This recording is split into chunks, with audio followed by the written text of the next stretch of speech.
já falei do lado bom da ISO 9001.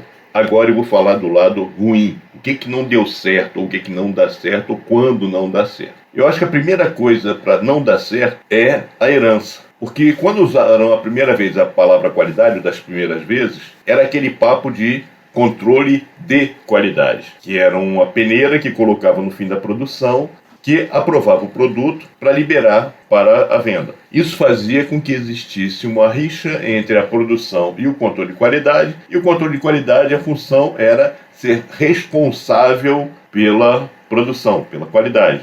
Quando criaram a ISO 9001, no início, a ideia é que ela fosse uma norma para fazer o peão. Não é pejorativo não, vou botar isso aí para forçar a ideia. O peão fazia o trabalho direito, porque todos os erros quem cometia era o peão. Com o tempo foi se descobrindo que não existe o peão, existe o funcionário que é treinado ou aprovado pela direção ou por alguma gerência ou alguém acima. Então, se ele comete o erro, é porque alguém não o treinou, não deu recurso, não deu condições para que ele trabalhasse corretamente. O erro não é embaixo, o erro é em cima. Bom, voltando ao tema aqui. Essa palavra qualidade, como controle de qualidade, virou um problema, porque ninguém entendeu que é uma norma de gestão, é gerenciamento. Consequentemente, era uma coisa operacional. Aí, quando se ia contratar uma empresa, porque ninguém nasce sabendo ISO 9001, vai fazer um treinamento, vai ver a norma, vai estudar isso, não é uma coisa tão fácil assim, né? Por causa da terminologia, principalmente dos conceitos inseridos em cada palavra.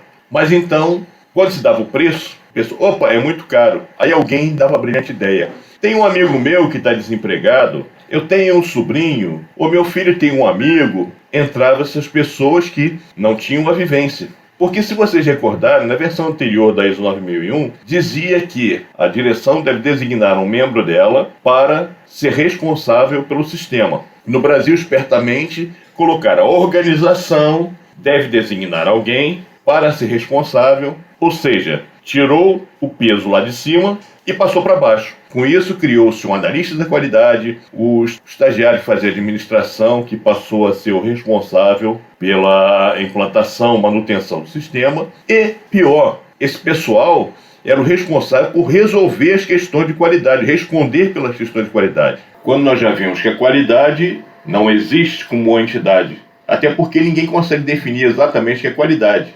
Qualidade é altamente subjetivo. Agora, quando você define que eu quero algo que seja adequado ao meu uso e que me satisfaça no processo, aliás, satisfaça a todos no processo, isso fica mais crível, mais palatável. A questão é que as pessoas não entendem que qualidade, como a norma fala, é uma questão de produção, de organização, de gerenciamento. Quem deveria implantar e manter o sistema de gestão é a alta direção. Por isso, a alta direção define políticas, define metas, define indicadores, faz análise crítica e aí por diante. Quando se bota a qualidade em outro nível, numa escala abaixo, que é responsável por apresentar, responsável por, a pessoa não vai ter peso para a decisão. E a sua opinião vai ser uma opinião e não uma determinação, porque ele não faz parte da direção. Aí entra outra coisa crítica. Como as pessoas estão dentro do liquidificador, estão preocupadas em produzir, correr atrás, resolver problemas, elas não têm tempo para se preparar. Consequentemente, aparece a figura do consultor, que faz o quê?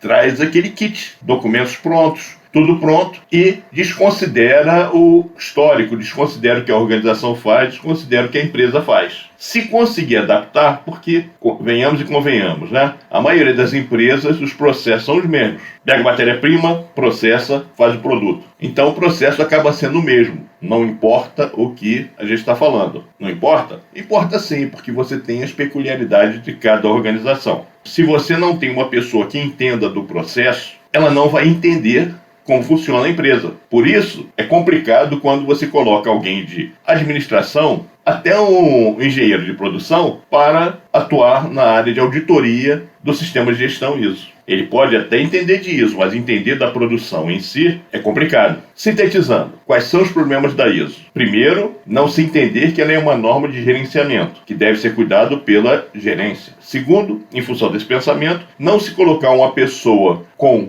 poder para atuar na gerência, na manutenção do sistema. Terceiro, se deixar levar por consultores que trazem um kit pronto. E o quarto problema são os auditores que não conhecem o processo, que vão lá um dia, que aliás ele só recebe para aquele dia, né? Ele não recebe para continuar a acompanhar a organização. Ele recebe para ir lá um dia fazer auditoria. Consequentemente, se ele encontrar não conformidade, vai dar trabalho para ele e não ganha por isso, né? Então, ele não vai ter tanta boa vontade assim em avaliar o processo. Vai pegar o mínimo de informações. Vocês já viram, né? Aquele auditor que senta, que documento é esse? Que documento aqui? Que documento aqui? Que documento aqui? Anota os documentos. Tem alguns que chegam a anotar o número do procedimento sem nem abrir. Aí não funciona a ISO. No próximo vídeo, o que fazer para a ISO funcionar.